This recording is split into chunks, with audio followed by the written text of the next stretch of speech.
अस्सलाम वालेकुम बच्चों, क्या हाल चाल हैं। उम्मीद है ठीक ठाक बढ़िया खैरियत से होंगे। आज के इस वन शॉट लेक्चर के अंदर हम एग्जाम ओरिएंटेड तरीके से इस चैप्टर को पढ़ेंगे। चाहे आपके एग्जाम के अंदर 10 महीने हो या 10 दिन हो, ये जो पूरा वन शॉट लेक्चर है इसके अंदर सारी टिप्स एंड ट्रिक्स एंड हमने ऐसा प्लान बनाया है कि आपके भी 90% से अबव मार्क्स आने वाले हैं, जैसे हमारे प्रीवियस 287 प्लस बच्चों के आए। हमने आपके लिए सारी चीजें बिल्कुल फ्री की हुई हैं।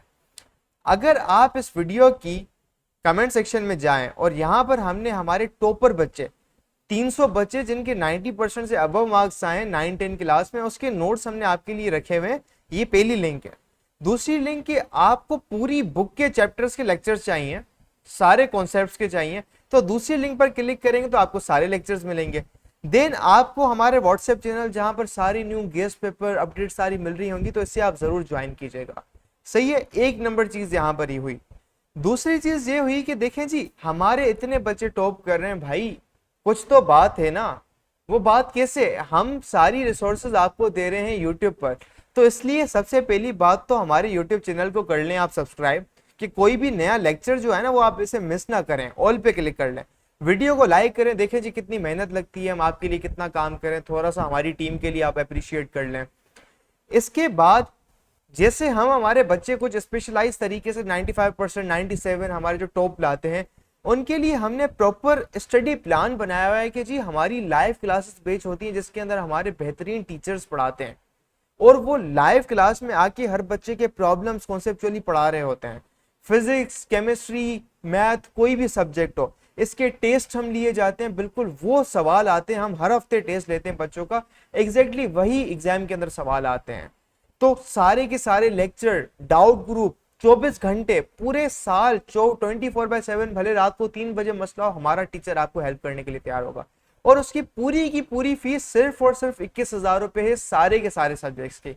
तो जी अगर आपको भी मसला आ रहा है कि जी हम तैयारी कैसे करें, कोई मेंटोर होना चाहिए कि जो हमें बताए कि एक अलिफ बे पे ते करके समझाए कि सर मार्क्स कैसे लाने हैं, तो हमने हमारे पाकिस्तानी बच्चों के लिए ये चीज बहुत कर ली। अगर आप भले फॉरेन से हो, पाकिस्तान से हो, अगर आपको बिल्कुल वीआईपी लेवल की चीज चाहिए, मेंटोरशिप चाहिए और लाइव क्लासेस के अंदर कॉन्सेप्चुअल चीजें करनी है और एग्जाम्स के अंदर गारंटेड मार्क्स चाहिए, अभी हमें इस व्हाट्सएप नंबर पे मैसेज करें और हम आपको बेच के अंदर ऐड कर लेते हैं। एंड सबसे इंटरेस्टिंग बात यह है कि आप 2 दिन तक पूरी अमाउंट को रिफंड कर सकते हैं। And that's the whole logic here. तो अभी हम चलते हैं हमारे चैप्टर की तरफ, जिसके अंदर हम सारे के सारे concepts and tips and tricks को समझते हैं। चीज हमारे पास क्या है, it is called thermal expansion. Now what is thermal expansion? Expansion is to expand. Expand का मतलब बड़ा, फैल जाना, बड़ा हो जाना. ठीक है ना. थर्मल एक्सपेंशन का मतलब कि थर्मल हीट की वजह से जो एक्सपेंशन हो रही है, जो एक्सपैंड हो रही है चीज, वो आपके पास उसमें किस तरह से हीट की वजह से कैसे एक्सपेंशन होती है डिफरेंट स्टेट्स के अंदर, हमने उस चीज को देखना है. ठीक है. Thermal expansion mean increase in size of the matter on heating. Simple. On heating, particles of metal gain energy and they start to vibrate.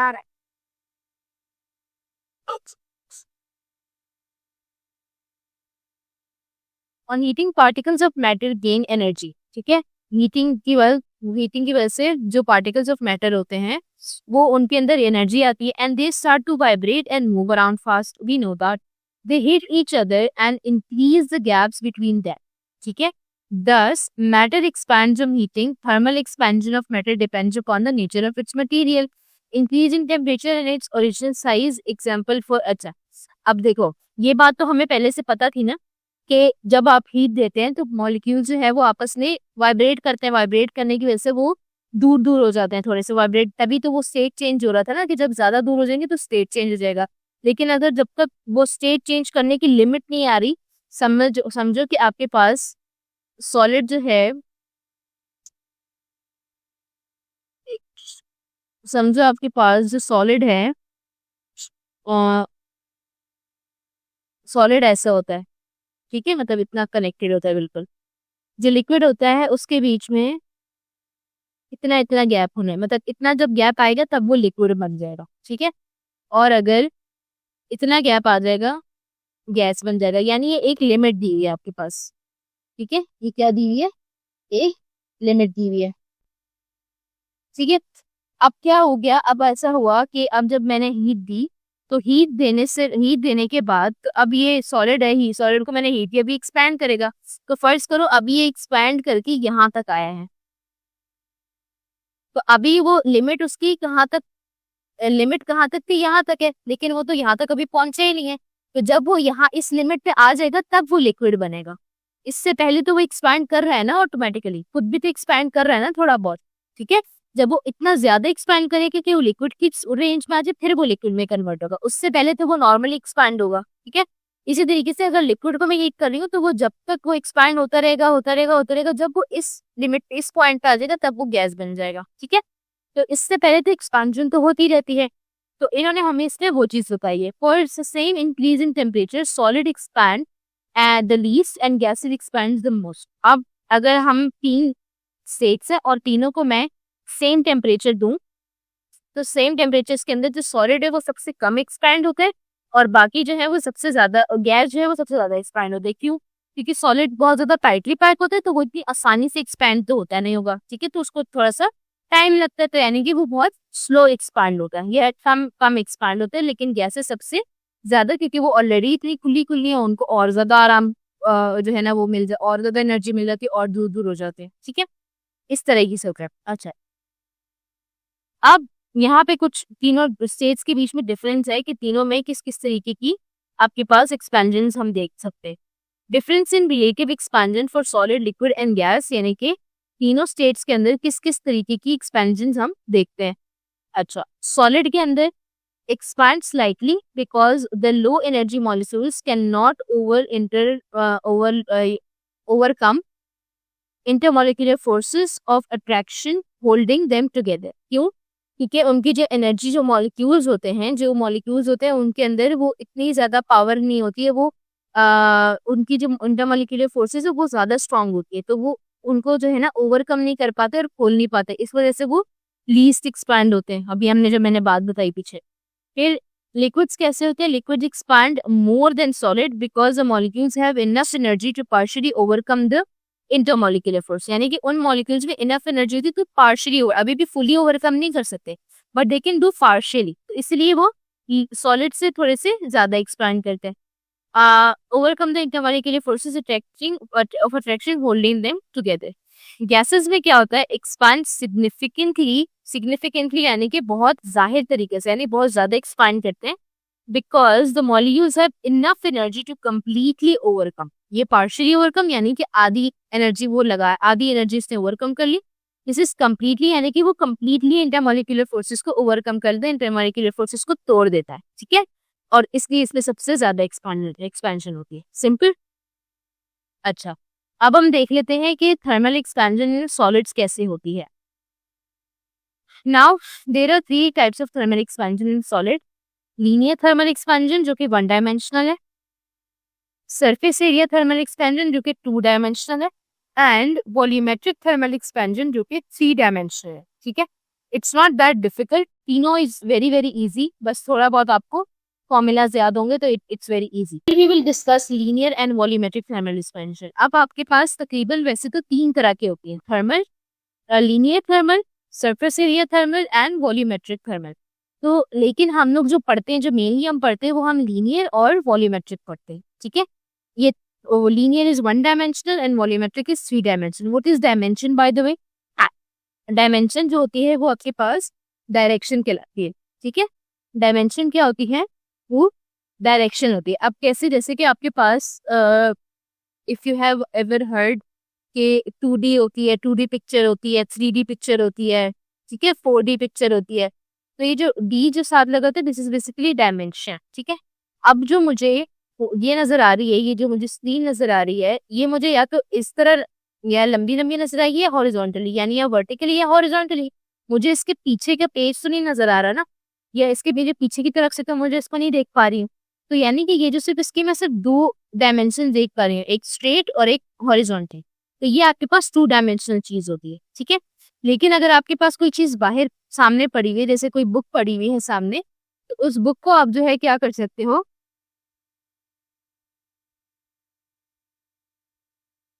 उस बुक को आप क्या कर सकते हो, उसको आप चारों तरफ से देख सकते हो, उल्टा ऊपर नीचे करके सारी तरफ से उसको देख सकते हो।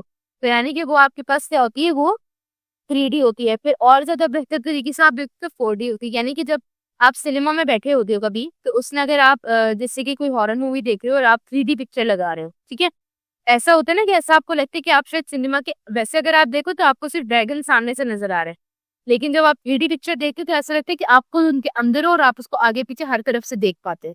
तो वो आपकी डायमेंशंस कहलाते हैं, ठीक है। इस तरीके से इन लोगों ने भी इसको डायमेंशन हमें बात की है। हम देख लेते हैं लीनियर थर्मल एक्सपेंशन को।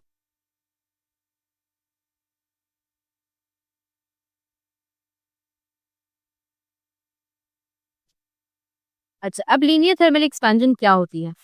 It is change in length of solid on heating. अच्छा, अब इस चीज को आपने देखना है कि जब लीनियर थर्मल एक्सपेंशन, लीनियर की बात है, वन डायमेंशन का मतलब सिर्फ एक चीज चेंज हो रही होगी। क्या चीज? सिर्फ एक मेजरमेंट चेंज हो रही होगी, ठीक है। Now it is change in length of solid on heating. क्या चीज चेंज हो रही? क्या एक हम कौन सी चीज देखें? That is length of solid. Change in one dimension of a solid object on heating is called linear thermal expansion in solids. ये क्या है? ये इसकी डेफिनेशन हो गई, ठीक है। Linear thermal expansion of solid depends upon three factors. अब वो तीन चीजों के पर डिपेंड करती है। Increase in temperature of the rod. अच्छा, अब ये चलो पहले इसको पढ़ के फिर डेरिवेशन से पहले मैं आप लोगों को ना इसकी डायग्राम बना के बताती हूँ। देखो, increasing temperature of the rod, एक रॉड हमने ली है, उसका हमने टेम्परेचर इंक्रीज करना है, उसमें चेंज आएगा। When a solid rod is heated, its atoms gain kinetic energy and vibrate with greater amplitude about their main position. This increased vibration causes the atoms to move slightly further apart, resulting in an increase in length of the rod. If we continue to increase the temperature, their kinetic energy and amplitude of vibration further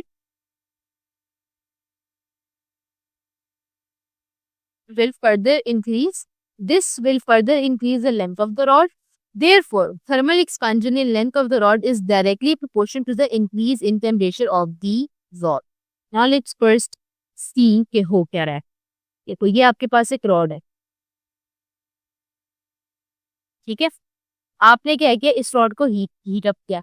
heat up करने से इसके अंदर जो atoms हैं वो क्या होना शुरू हो गए? वो वाइब्रेट करना शुरू हो गए।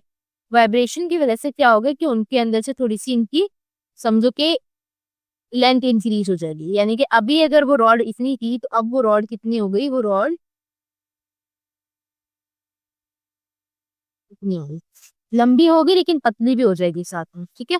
इसका ऐसे एग्जांपल ले लो कि जब आप क्ले होती है ना, क्ले डो जिसको कहते हैं, क्ले या प्ले डो, वो पर ऐसे मोटी सी होती है ना, उसको फिर आप यहाँ से भी खींचना शुरू करो, यहाँ से भी खींचना शुरू करो, तो वो बीच में से क्या हो जाती है? पतली हो जाती है ना। तो यानी कि जब लेंथ इंक्रीज होती है उसका ये जो एरिया होता है वो कम हो जाता है, ठीक है। तो ये पहले इतनी इसकी विड्थ थी, अब उसकी विड्थ कम हो, ठीक है। तो क्या हुआ कि इसकी ओरिजिनल जो लेंथ थी वो इतनी थी, अब उसकी लेंथ जो है वो इतनी इंक्रीज हो गई, ठीक है। ये मुझे पीछे से मैं सेम ही बनाती हूँ।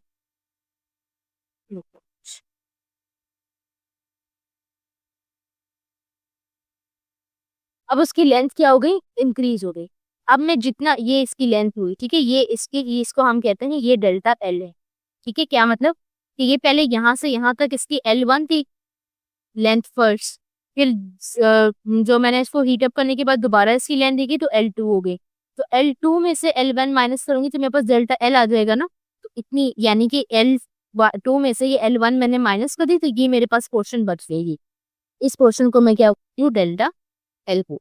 ये डेरिवेशन तभी आगे हम पढ़ेंगे तो ये काम आए, ठीक है। अच्छा, ये बात अब वो कह रहे हैं कि डेल्टा टी जो है वो डायरेक्टली प्रोपोर्शनल है डेल्टा एल से, यानी कि जितना ज्यादा आप टेम्परेचर दोगे उतना ज्यादा चेंज इन लेंथ आएगा। ये तो बात कॉमन सी बात है, नॉर्मल सी बात है, ओके। हमें एक ऊपर वाले से हमें ये फिगर मिल गई, ठीक है। Now let's move forward. फिर आपके पास आ रहा है original length of the rod. अब original length of the rod को क्या क्या फैक्टर है? कि on heating the rod increase in length. अच्छा, यहाँ पे कॉमा आना चाहिए। On heating the rod the increase in the length of the rod is directly proportional to the original length of the rod. अब क्या हुआ कि एक तो वो डेल्टा एल किससे डायरेक्टली प्रोपोर्शनल था, डेल्टा टी से, यानी जितना ज्यादा टेम्परेचर उतना ज्यादा चेंज आएगा। दूसरा किस फैक्टर पे वो डिपेंड करता है, उसकी ओरिजिनल लेंथ, कि जितनी उसकी ओरिजिनल लेंथ होगी उससे भी वो डायरेक्टली, यानी कि जितना वो खुद पहले से लंबा होगा उतना और ज्यादा वो बढ़ेगा। ठीक है, यानी कि फॉर एग्जाम्पल जो इसकी ओरिजिनल लेंथ थी वो L1 थी ना, तो वो कह रहे हैं कि L1 भी जो है वो डायरेक्टली क्या, इसको मैं पीछे लिख लेती हूँ कि डेल्टा एल जो है वो डायरेक्टली प्रोपोर्शनल है L1 से। ये समझ में आ रही है ये क्या होता है? This is called proportionality sign. यानी ये मुझे ये चीज बताता है कि दोनों जो दो चीजें हैं उनका रिलेशन कैसे है आपस में। फर्ज करते हैं जैसे कि अब मैंने क्या बात की कि अगर ये बढ़ेगा तो ये भी बढ़ेगा, और अगर ये बढ़ेगा तो ये भी बढ़ेगा। यानी कि दोनों में से, दो चीजों में से जब एक चीज बढ़ रही हो और दूसरी भी बढ़ रही हो, या एक चीज कम हो रही हो तो दूसरी भी कम हो रही हो, तो ये मुझे प्रोपोर्शनैलिटी का साइन बताता है। ठीक है, अब अगर डायरेक्टली लिखा हुआ है तो इसका मतलब कि एक बढ़ेगी तो दूसरी भी बढ़ेगी, एक चीज कम होगी तो दूसरी भी कम होगी। लेकिन अगर ये ऐसे लिखा होता, 1 अपॉन करके लिखा हो, प्रोपोर्शनैलिटी का साइन करके फिर 1/L1 लिखा होता है, तो इसका मतलब होता है कि ये इनवर्सली प्रोपोर्शनल है। कैसे है? ये इनडायरेक्टली प्रोपोर्शनल है। यानी कि अब क्या होगा, ऊपर क्या हो रहा था, ये डायरेक्टली प्रोपोर्शनल था, ठीक है, ये इनडायरेक्टली प्रोपोर्शनल है। अब यहाँ क्या होगा, ऊपर क्या हो रहा था कि एक चीज बढ़ेगी तो दूसरी चीज भी बढ़ेगी, बट नीचे क्या होगा कि अगर एक चीज बढ़ेगी तो दूसरी चीज कम हो रही हो। ठीक है, यहाँ उल्टा होता है, इनडायरेक्टली उल्टा, और डायरेक्टली के अंदर बिल्कुल सीधा सीधा होता है, उसके अंदर कोई मसला नहीं होता, कोई उल्टा उल्टा नहीं होता, बिल्कुल स्ट्रेट। जो एक बढ़ेगा तो दूसरा बढ़ेगा, दूसरा बढ़ेगा तो दूसरा बढ़ेगा। ठीक है, अब यहाँ हम बात करें ऊपर वाले की, क्योंकि हमें ये वाली इक्वेशन, ये वाली नीचे से मैंने आपको एग्जांपल देने के लिए समझाइए कि इनडायरेक्टली को क्या मतलब। ठीक है, अब इसको अभी फिर इरेज कर देते हैं, हम अभी से फोकस करते हैं अपनी ऊपर वाली इक्वेशन के ऊपर। ठीक है, एक मिनट। अच्छा, फिर ये आपके पास आ गई वैल्यू। ठीक है, कि आपके पास क्या होता है, जो डेल्टा एल है वो डायरेक्टली प्रोपोर्शनल होता है L1 के। L1 कौन सी क्या थी, और L1 बेसिकली है उसकी ओरिजिनल लेंथ थी। ठीक है, ओरिजिनल कैसे थी, देखो ये मैंने बनाई थी ना फर्स्ट वाली रॉड, इसकी देखो ओरिजिनल लेंथ L1 थी ना, फिर ये बढ़ के जो है वो L2 हो गई। ठीक है, तो ये L1 ओरिजिनल है, तो वो कह रहे हैं कि डेल्टा एल L1 की डायरेक्टली प्रोपोर्शनल, यानी कि जितनी बड़ी रॉड होगी वो उतनी ज्यादा इंक्रीज होगी। यानी कि अगर मैं छोटी रॉड, इतना छोटा सा कोई पीस लेके आऊंगी तो वो सिर्फ थोड़ी सी, यानी कि सिर्फ समझो इतनी सी बढ़ेगी बस। अगर मैं इतनी लंबी कोई चीज लेके आऊंगी तो वो इतनी ही बढ़ेगी। ठीक है, ये मतलब है इस बात। तो सेकंड पॉइंट में मुझे क्या इक्वेशन मेरी, सेकंड पॉइंट में मुझे ये इक्वेशन मिली। ठीक है, this is because longer rod has more atom. अच्छा, इसका रीजन क्या है, क्योंकि जो लॉन्गर रॉड होती है उसके पास ज्यादा एटम्स होते हैं, each atom contribute to overall thermal expansion, so a longer rod will expand more than a shorter rod when heated to the same temperature. ठीक है, यानी कि लंबी वाली रॉड के पास ज्यादा एटम्स है तो वो ज्यादा एक्सपैंड होगी, सिंपल सी बात है ये तो। अच्छा, अब थर्ड पॉइंट आते, थर्ड फैक्टर क्या था, nature of material of rod. Nature of the material of rod क्या है, अब nature of the material of rod की वो जो रॉड है वो किस मटेरियल का बना है। अगर आप लकड़ी का रॉड है तो वो तो एक्सपैंड होगा ही नहीं ना, वो तो जल जाएगा, है ना। अब इस तरह डिफरेंट आपके पास वो होते हैं, रॉड्स होते हैं, जैसे कि अभी इनकी ना कोएफिशिएंट ऑफ लीनियर एक्सपेंशन है, यानी इनके, ये अब मैं बताती हूँ इनके क्या है, इसको अभी फिर हम छोड़ते हैं। मैं अभी मटेरियल्स की तरफ जाती हूँ। मटेरियल्स आपके पास किस तरीके के हैं, आपके पास स्टील है, होता है quartz, invar, glass, copper, brass, aluminium, यानी ये वो सॉलिड्स है जो एक्सपैंड होते हैं।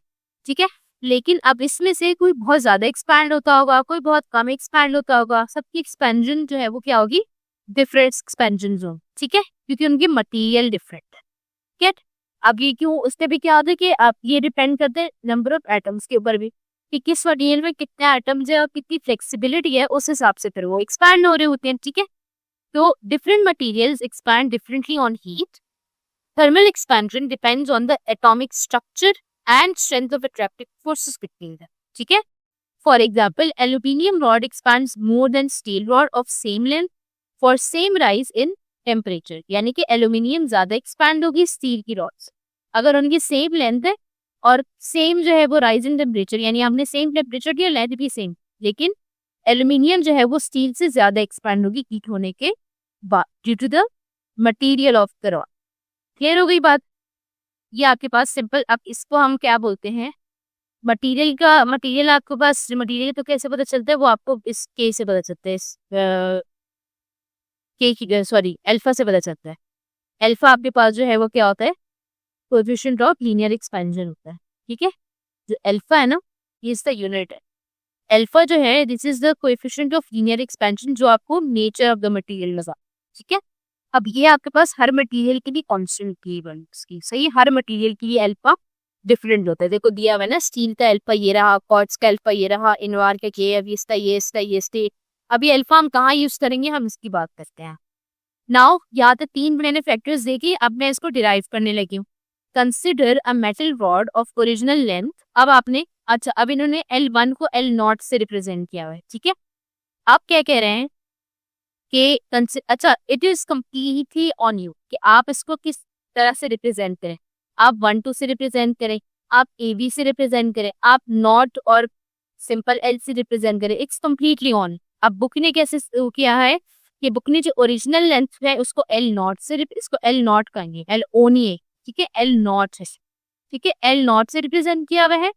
एट इनिशियल टेम्परेचर T0, और इनिशियल जो टेम्परेचर था, जो T1 की जगह जब इधर L0 है तो इधर भी इन्होंने T0 किया, वरना अगर यहाँ L1 होता तो यहाँ भी वो T1 लिखते। ठीक है, तो ये L0 एंड इनिशियल टेम्परेचर क्या था उनका, T0, as shown in the figure. This rod is heated to final temperature T. तो फाइनल टेम्परेचर इन्होंने किससे रिप्रेजेंट किया हुआ है, सिंपल T से। तो उन्होंने पहले इसका नॉर्मल समझो कि आपका रूम टेम्परेचर पे रॉड थी, अब उनको उन्होंने हीट अप करके उसको टेम्परेचर T तक बढ़ा दिया, एंड इट्स फाइनल लेंथ, अब वो हीट होने के बाद एक्सपैंड होने के बाद इसकी फाइनल लेंथ बन गई L। Increase in length of the rod is, अब इंक्रीज इन लेंथ कितनी थी, जो मैंने देखो ये रॉड थी,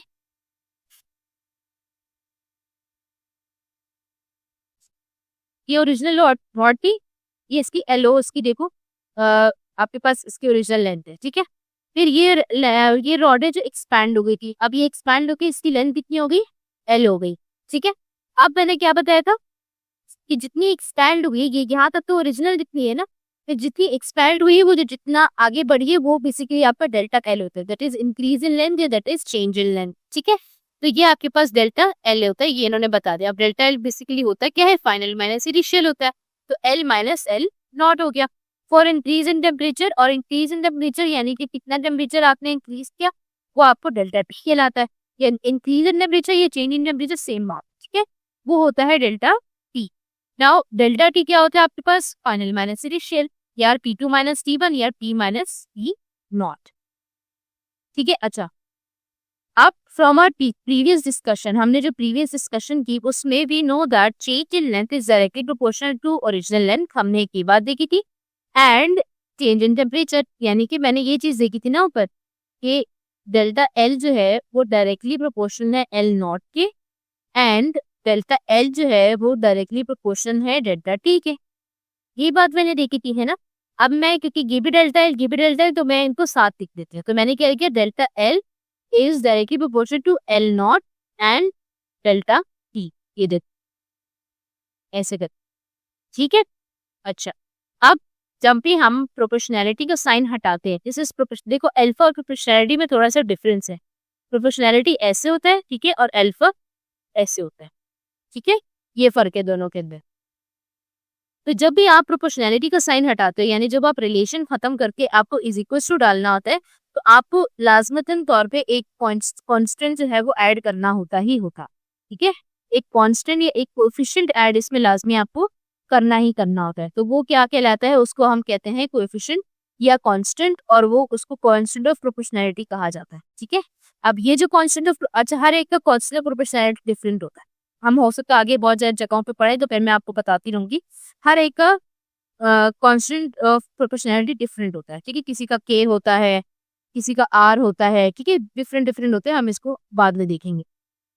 अच्छा, तो यहाँ पे ये हटाने के लिए और इज इक्वल टू डालने के लिए मुझे यहाँ पे एक कांस्टेंट ऐड करना पड़ेगा, जो कि मेरे पास अल्फा है। अल्फा किसका है? अल्फा लीनियर थर्मल एक्सपेंशन का कांस्टेंट है, इसलिए मैंने इसको ऐड किया, ठीक है। इसको हम कहते हैं coefficient of linear thermal expansion, क्योंकि हम लीनियर थर्मल एक्सपेंशन की बात करें, इसलिए मैं इसमें अल्फा ऐड करूंगी, ठीक है। तो delta L is equal to alpha L nought delta T बन गए, ठीक है। अब अगर मैं एल नॉट की मुझे वैल्यू निकालनी होती तो एल नॉट को मैं एक तरफ करके सारी चीजें साइड पे करता हूँ, तो delta L upon L nought delta T से हम अल्फा की वैल्यू निकाल सकते हैं, ठीक है। अच्छा, ये बात समझ में आ गई। अब ये अच्छा, ये यहाँ तक बस आपका ये वाला चीज यहाँ तक खत्म हो गई। इसके बाद ये कांस्टेंट की इन्होंने बात बताई है, फिर इन्होंने सिंपल इसको जो है ना वो change in length upon original length upon change in temperature is equal to fractional change in length upon change in temperature. मतलब इन्होंने क्या किया, इन्होंने इसी को delta L upon L nought को इन्होंने अलग करके इसको change in length upon original length करके, ये चेंज इन लेंथ है डेल्टा एल और एल नॉट ओरिजिनल लेंथ है ना। तो जब भी कभी चेंज को ओरिजिनल लेंथ से डिवाइड किया जाता है तो उसको फ्रैक्शनल चेंज बोलते हैं। जब भी कभी किसी चेंज को ओरिजिनल लेंथ से डिवाइड किया जाता है तो उसको फ्रैक्शनल चेंज इन लेंथ कहा जाता है, ठीक है। तो उन्होंने बस ये लिख के इसको अपॉन चेंज इन टेम्परेचर से अल्फा की डेरिवेशन बनाने के लिए उन्होंने बना दी। The coefficient of linear expansion is defined as, अगर इसकी डेफिनेशन आ जाती है तो इट इज डिफाइंड एज, ये अल्फा की डेफिनेशन है, ठीक है। The coefficient of linear expansion is defined as fractional change in length per Kelvin in temperature. It tells how much length of the rod will change with respect to its original length when temperature rises by 1 Kelvin. ठीक है, कि यानी कि ये सिर्फ ये बताता है कि कितना ज्यादा एक्सपैंड होगा। जितनी बड़ी वैल्यू होगी उतना ज्यादा, उतना मतलब ये हर मटेरियल का डिफरेंट होता है ना, तो जितनी बड़ी वैल्यू अल्फा की उतना ज्यादा expansion. The linear expansion coefficient is an intrinsic property of every material, hence it varies from one material to another. Intrinsic property का मतलब depends on one material to another, यानी हर मटेरियल की different different होती है। और ऐसा unit क्या होता है इसका? के इनवर्स, ठीक है। के माइनस वन इसकी पर केल्विन इसका क्या होता है बेसिकली आपके पास यूनिट, सही। तो ये आपके पास हो गया लीनियर थर्मल एक्सपेंशन का top. Now we have volumetric thermal expansion of solids. अब what does it mean by volume? Volume is something, it's a measurement of something, like how many space that thing is occupying, सही है। जैसे कोई भी एक चीज है उसने कितनी जगह घेरी हुई है वो उसका वॉल्यूम होता। फॉर एग्जाम्पल, ऐसा समझ में नहीं आ रहा तो लेट्स ड्रॉ एंड अंडरस्टैंड। आपके पास फर्स्ट से ने ये एक बॉक्स है, ठीक है। अब इस बॉक्स की वॉल्यूम हम कैसे निकालते हैं? वॉल्यूम का क्या फॉर्मूला होता है? Length into breadth into width, यानी कि तीन इसके अंदर आपके पास लेंथ सीखनी, ठीक है। एक तो ये लेंथ हो गई, एक ये ब्रेथ हो गई और एक उसकी विड्थ हो गई, यानी कि ये सारा एरिया जो है, ये सारा एरिया इस चीज के अंदर कवर होता है, तब जाके आप इसका वॉल्यूम निकालते हो।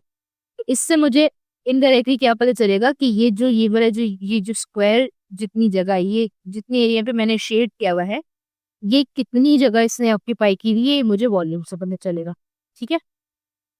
और इजी वर्ड्स में कि वॉल्यूम क्या है, वो चारों तरफ हर तरफ की मेजरमेंट को मिला के हर तरफ की लेंथ्स को जब वो ऐड अप करते हैं तो आपके पास वॉल्यूम बनता है, ठीक है। और एक चीज में ये तीन स्पेसिफिक लेंथ्स होती है, लेंथ ब्रेथ वेट एक ही चीज है, तीनों मतलब तीनों मेजरमेंट से होती है, तो ये आपके पास लेंथ ही कह लेते हैं सब, ठीक है। अच्छा, अब थर्मल एक्सपेंशन में वॉल्यूमेट्रिक थर्मल एक्सपेंशन क्या है, हमने इसको कैसे करना है? लीनियर में हमने क्या पढ़ा था? लीनियर में हमने पढ़ा था कि जो आपका एक्सपेंशन हो रही है, जैसे हमारे पास एक रॉड थी, राइट, जो एक्सपेंशन हो रही थी वो सिर्फ एक डायरेक्शन में हो रही है ना, क्योंकि सिर्फ लेंथ चेंज हो रहा था, एक ही मेजरमेंट है, एक ही जगह वो हो रहा था। बट वॉल्यूमेट्रिक में क्या होगा? वॉल्यूमेट्रिक में अगर जो भी चीज होगी वो चारों तरफ से जो है वो एक्सपैंड होगी। फॉर एग्जाम्पल, मेरे पास एक बॉल है, ठीक है, स्टील की बॉल है, और मैंने इसको हीट अप किया, तो ऐसे नहीं कि वो किसी एक जगह से ऐसे करके बाहर निकल आएगी, एक्सपैंड हो जाएगी, ऐसा नहीं होगा, वो चारों तरफ से एक्सपैंड होगी, ठीक है, वो क्या होगी, चारों तरफ से एक्सपैंड होगी, यानी कि वो वॉल्यूमेट्रिक एक्सपेंशन दिखाएगी। सही, let's read it. It is change in volume of solid on heating. Change, अच्छा, अब यहाँ पे क्यों ये लिखा है वॉल्यूम ऑफ सॉलिड? अब देखो, अगर ये सिर्फ एक डायमेंशन में बड़ी होती, एक डायमेंशन में इसकी एक्सपेंशन होती, तो आपके पास वॉल्यूम में चेंज आ रहा है या सिर्फ लेंथ में चेंज आ रहा है? सिर्फ वो एक पार्ट की लेंथ में चेंज आ रहा है ना? लेकिन अगर ये चारों तरफ से एक्सपैंड है, तो यानी कि इसके पूरे के पूरे वॉल्यूम में, यानी कि पहले उसने सिर्फ ये इतनी जगह घेरी हुई थी, अब उसने इतनी जगह घेरी हुई है, वॉल्यूम चेंज हो गया ना, वॉल्यूम एक्सपैंड हुआ। This is why it is called volumetric expansion, ठीक है। अच्छा, change in 3 dimension of a solid object on heating is called volumetric thermal expansion in solids. Now, volumetric thermal expansion also depends upon 3 factors. अब हम इसकी derivation की तरफ आते हैं, ठीक है। अब वॉल्यूमेट्रिक थर्मल एक्सपेंशन जो है, ये भी आपके पास 3 फैक्टर्स पे डिपेंड करता है। कौन कौन से 3 फैक्टर्स है? अच्छा, वॉल्यूमेट्रिक एंड लीनियर तकरीबन सेम है, ठीक है, तो इसमें ज्यादा डिफरेंस हमें नहीं मिलेगा, हम देख लेते हैं। अच्छा, अब पहला फैक्टर क्या है? It is increase in temperature of object. अगर टेम्परेचर इंक्रीज हो रहा है तो क्या रिलेशन बनता है? When a 3 dimensional object like a cube shape object is heated, kinetic energy of its particle increases. कि उसके पार्टिकल से काइनेटिक एनर्जी बनती है, मुझे पता है।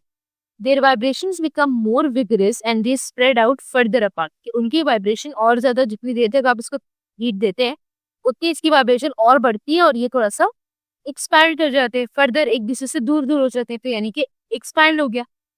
As a result, particles of the object occupy more volume. जिसकी वजह से क्या होता है कि जो पार्टिकल्स है ऑब्जेक्ट के, वो ज्यादा वॉल्यूम ऑक्यूपाई करें। Its atom push each other and increase the volume of the object, therefore thermal expansion in volume is directly proportional to increase in temperature. अब ये चीज बताने से पहले लेट्स चेक वन थिंग। देखो, मैं ये सपोज करती हूँ कि मेरे पास एक स्क्वायर है, ये एक क्यूब है, ठीक है, उसके अंदर इतने पार्टिकल्स है। अभी देखो, अभी अभी इसको मैंने हीट नहीं दी, ठीक है।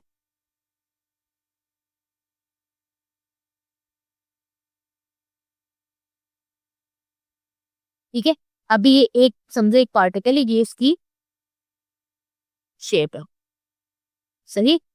ये इसके पार्टिकल ऐसे एक दूसरे में गुस्से में बिल्कुल टैग हुआ है, सही है, ये इसकी शेप है। अब मैंने क्या किया, इसको हीट देना शुरू किया। मैं हीट दूंगी तो मुझे पता है इसके पार्टिकल्स एक दूसरे से दूर होंगे। कितने मैंने पार्टिकल बनाए थे?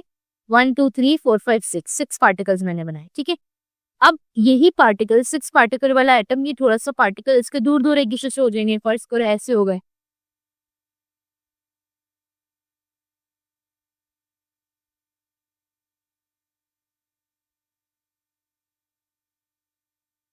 ठीक है, फर्स्ट करो वो इतने इतने दूर दूर हो गए। अब जब मैं इनका वॉल्यूम देख रही हूँ, तो अब देखो इनका साइज बड़ा हो गया। हालांकि सेम नंबर ऑफ पार्टिकल्स तो हैं, वहां भी 6 यहाँ भी 6, लेकिन ये क्या हुआ कि इनके जो है मॉलिक्यूल्स के बीच में स्पेसेस आ गई, ये थोड़ा एक दूसरे से दूर हो गए, जिसकी वजह से वही 6 जो इतनी स्पेस ले रहे थे, अब वही 6 पार्टिकल्स अब ज्यादा स्पेस ले रहे हैं। समझ आई? तो this is called volumetric expansion, ठीक है, ये आपके पास होता है। तो अब जितनी ज्यादा आप हीट देंगे, उतना ज्यादा जो है वो एक दूसरे से दूर जाएंगे। यहाँ पे मुझे दिख रहा है कि यही 6 पार्टिकल्स से इन्होंने इतनी स्पेस ऑक्यूपाई की थी, हीट देने के बाद वो दूर हुए, उन्होंने स्पेस जो है वो अब ज्यादा ऑक्यूपाई कर ली, यानी उनका वॉल्यूम बढ़ गया, ठीक है। अब जितनी ज्यादा मैं हीट दूंगी, उतना ज्यादा पार्टिकल एक दूसरे से दूर भागेंगे, उतनी ज्यादा जो है वो क्या होगी, स्पेस ऑक्यूपाई करेगा, ऐसे ही है। तो यानी कि इंक्रीज इन टेम्परेचर के साथ इसकी वॉल्यूम भी क्या हो रहा है, इंक्रीज हो रहा है, ठीक है। तो यानी thermal expansion in volume is directly proportional to increase in temperature. यानी कि थर्मल एक्सपेंशन डायरेक्टली प्रोपोर्शनल किस चीज के, इंक्रीज इन टेम्परेचर के। अब इसका क्या मतलब होता है? इसका मतलब है कि जो वॉल्यूम है, एक वॉल्यूम है वो डायरेक्टली प्रोपोर्शनल है टू डेल्टा टी। तो ये यानी कि कैपिटल कर देती हूँ, डेल्टा टी यानी कि चेंज इन टेम्परेचर। जितना ज्यादा चेंज आएगा उतना ज्यादा आपका वॉल्यूम इंक्रीज होगा। फिर आपके पास कह रहे हैं the original volume of object for similar reason that we discussed in the case of linear thermal expansion, increase in volume of solid is directly proportional to its original volume।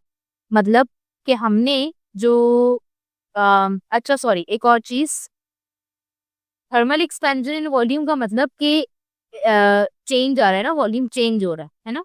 तो volume का change होने का क्या मतलब है? Volume के change होने का मतलब है कि ये डेल्टा वी की बात करें कि जितना ज्यादा टेम्परेचर आप देंगे उतना ज्यादा इसका वॉल्यूम जो है उतना ज्यादा चेंज होगा। ऐसे ही है ना। अब इसी तरह जो नीचे वाला पॉइंट है point 2 original volume of the object, तो जैसे हमने लीनियर वाले में पढ़ा था कि जब आपके पास जितनी ओरिजिनल लेंथ होगी किसी ऑब्जेक्ट की वो उतना ज्यादा एक्सपैंड करेगा। तो वॉल्यूम में भी सेम है कि जितनी उसकी ओरिजिनल जितना ज्यादा उसका ओरिजिनल साइज बड़ा होगा उतना ही ज्यादा वो फर्दर एक्सपैंड भी होगा। ठीक है, यानी कि अगर छोटी सी बॉल है तो वो सिर्फ छोटा सा एक्सपेंशन देगी, लेकिन अगर बड़ी बॉल है तो वो बड़ा एक्सपेंशन देगी। समझ आ रही है? यानी कि साइज ओरिजिनल जो साइज है यानी जो फर्स्ट वाला यानी V1 जो है इनिशियल वाला, अगर वो बड़ा होगा तो उसका चेंज भी बड़ा होगा। तो इसका क्या मतलब है? इसका ये मतलब है कि जो इंक्रीज इन वॉल्यूम या चेंज इन वॉल्यूम या एक्सपेंशन है वो भी क्या है, वो डायरेक्टली प्रोपोर्शनल है V1 के। ठीक है, इसकी डायरेक्टली प्रोपोर्शनल है V1 के। अच्छा, यहाँ पे इन लोगों ने V1 को जो है वो V0 करके बताया हुआ होगा, अभी हम नीचे देख लेते हैं, मैं बता देती हूँ। पहले यहाँ तक हमने बात कर ली, एक मेरे पास ये एक्सप्रेशन बन गया, एक मेरे पास ये एक्सप्रेशन बन गया। ठीक है, now let's move on. Third factor क्या है? Nature of the material of the object, कि ऑब्जेक्ट का नेचर किस तरीके का है। ठीक है, कि जो ऑब्जेक्ट है वो किस मटेरियल से बनी हुई है। वो आपके पास ये आपके पास डिफरेंट मटेरियल्स है, वो मिथेनॉल से बनी है, ग्लिसरीन से बनी है, मर्क्यूरी, टर्पेंटाइन या एसीटोन, यानी डिफरेंट जिस चीज का ऑब्जेक्ट है। ठीक है, लेड है या कोई भी चीज, यानी कि जो भी मटेरियल से वो ऑब्जेक्ट बनी हुई है, चाहे वो लिक्विड है चाहे वो आपके पास सॉलिड है, तो उसकी स्पेसिफिक आपके पास वैल्यू होती है। जैसे हमारे पास लीनियर थर्मल एक्सपेंशन में अल्फा की वैल्यू थी ना, यहाँ पे वैल्यू होती है बीटा की। ठीक है, ये दोनों बेसिकली हमारे पास मटेरियल की नेचर को शो करते हैं। ये बात क्लियर होगी?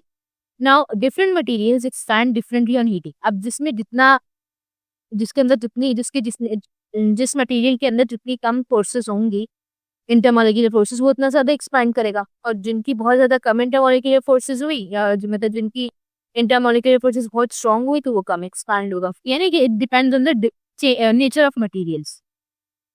तो डिफरेंट मटेरियल डिफरेंटली एक्सपैंड होते हैं।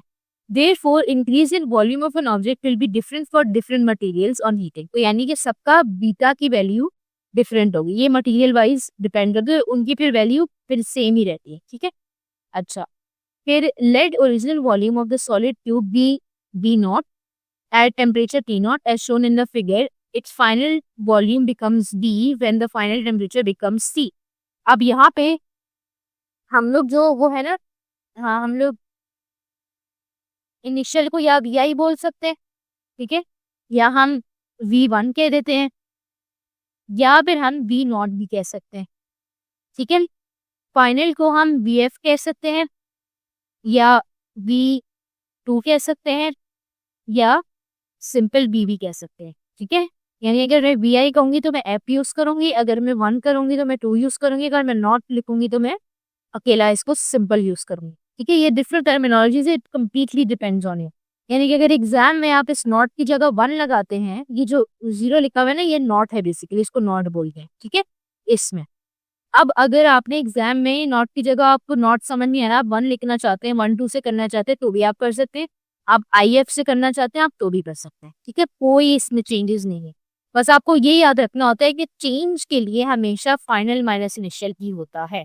तो ये भी फाइनल है, ये भी फाइनल है, ये भी फाइनल है। ठीक है, तो आपने हमेशा माइनस तो इसमें से इसको करना ही होगा। सही है, तो बस आपको ये याद रखना है।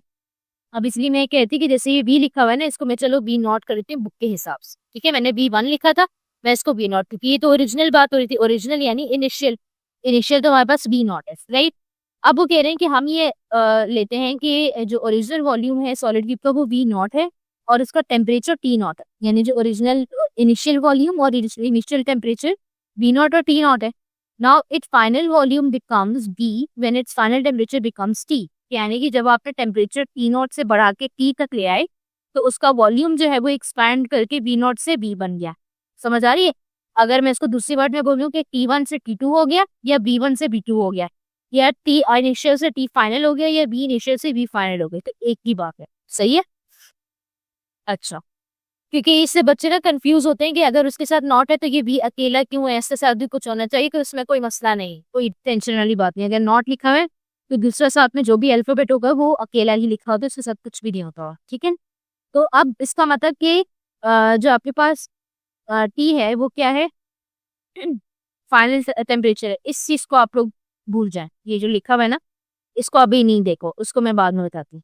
Let's increase in volume is delta V और for increase in temperature is delta T, है ना। अब डेल्टा वी क्या होता है, फाइनल माइनस इनिशियल, को मैंने जैसे बताया था कि वी फाइनल होता है वी नॉट इनिशियल होता है, तो फाइनल माइनस इनिशियल है। और टेम्परेचर भी जैसे टी माइनस टी नॉट है, क्योंकि टी जो है वो फाइनल है और टी नॉट आपके पास इनिशियल है, तो फाइनल माइनस इनिशियल ये भी हो गया। अब ये वाला जो फॉर्मूला निकला हुआ है ना ये इजी से निकला हुआ है, कुछ भी नहीं किया इन्होंने। इन्होंने अगर टी की वैल्यू निकालनी थी, इन्होंने टी नॉट को डेल्टा टी के पास ले गया, टी नॉट यहाँ माइनस हो रहा है वहां जाके प्लस हो जाएगा, तो ये ऊपर वाली इक्वेशन बन जाएगी, सिंपल।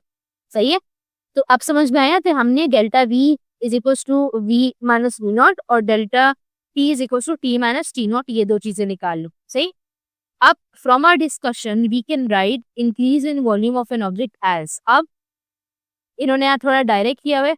मैं आप लोगों को एक चीज थोड़ा सा इसमें बताती हूँ कि देखो आपके पास एक्सप्रेशन निकला था delta V is directly proportional to delta T, कि increase in length is increase in volume is directly proportional to increase in temperature. Directly proportional का मतलब कि ये डायरेक्टली रिलेटेड है, कि यानी ये बढ़ेगा तो ये भी बढ़ेगा, ये कम होगा तो ये भी कम होगा। सही, और डेल्टा वी डायरेक्टली प्रोपोर्शनल है ओरिजिनल लेंथ से, यानी कि ये अगर ये ओरिजिनल लेंथ बड़ी होगी तो ये भी बढ़ेगा, अगर ये कम होगी तो ये भी कम होगा। राइट, तो ये दोनों इसका ये मतलब है। अब ये भी इसके इक्वल है, ये भी इसको इक्वल है, तो मैं इन दोनों को क्या लिख सकती हूँ, मैं इन दोनों को साथ मिला के लिख सकती हूँ। कैसे कैसे लिख सकती हूँ, कि डेल्टा वी जो है वो डायरेक्टली प्रोपोर्शनल किन दो चीजों के था, एक तो डेल्टा टी की डायरेक्टली प्रोपोर्शनल था, ये पहले मैं वी नॉट लिख देती हूँ,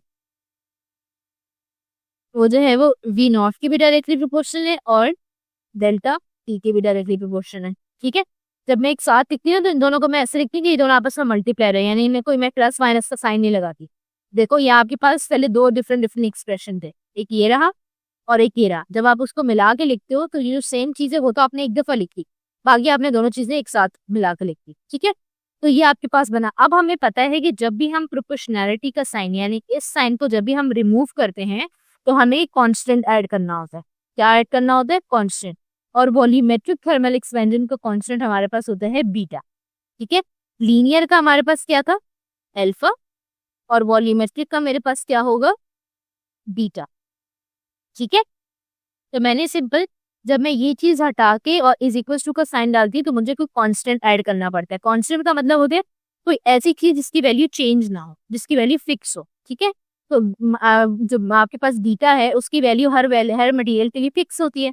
तो अब मैं इसको कैसे लिख सकती हूँ कि मैं इसको delta B is equal to, अब मैंने प्रोपोर्शनलिटी हटा के इधर मैंने क्या लगा दिया? बीटा, और वी नॉट डेल्टा टी मैंने एज इट इज लिखा। तो ये मेरे पास इक्वेशन बन गई किसकी? Volumetric thermal expansion. ठीक है, देखो सेम सेम ही वैल्यूज है। वहां पे delta L is equal to alpha L nought delta T था। यहाँ पे जो है आपके पास क्या है? भाई ये लेक्चर तो तुम बहुत मजे से देख रहे हो, लेकिन तुम्हें पता है कि लेक्चर देखने से खाली 90% मार्क्स नहीं आ जाते। असल में भाई मार्क्स कैसे आते हैं? तो भाई ये लेक्चर देखने के बाद आपने नोट्स खुद के बनाने होते हैं और फिर साथ में आपने प्रैक्टिस भी करने होते हैं सवाल। भाई ये हमारा फेवरेट कोट है, 90% marks don't come from just hard work, they come from consistency, smart strategy and proper revision. भाई स्मार्ट तरीके से पढ़ो। स्मार्ट तरीका ये हमने आपको बताया हुआ है, तो साथ में हम आपको तरीका भी नहीं बता रहे, साथ में हम आपको दे रहे हैं भाई नोट्स। जाओ कमेंट सेक्शन में, नोट्स में से आपको मिल जाएंगे भाई उन बच्चों के नोट्स। 300 बच्चे थे जिनके 90% ज्यादा मार्क्स आए थे, उनके नोट्स वहां पे पड़े हुए, लेकिन साथ में उधर नीचे हमने आपको सवाल भी दिए हुए प्रैक्टिस के लिए। ये यहाँ पे पूरी गूगल शीट पड़ी हुई है भाई, यहाँ से जाके सवाल प्रैक्टिस करो। खाली ऐसा कुछ नहीं होता कि हाँ हम लेक्चर देखेंगे हमारे मार्क्स आ जाएंगे, नहीं भाई, नोट्स पढ़ने होते हैं और साथ में इनकी प्रैक्टिस भी करनी होती है सवालों की।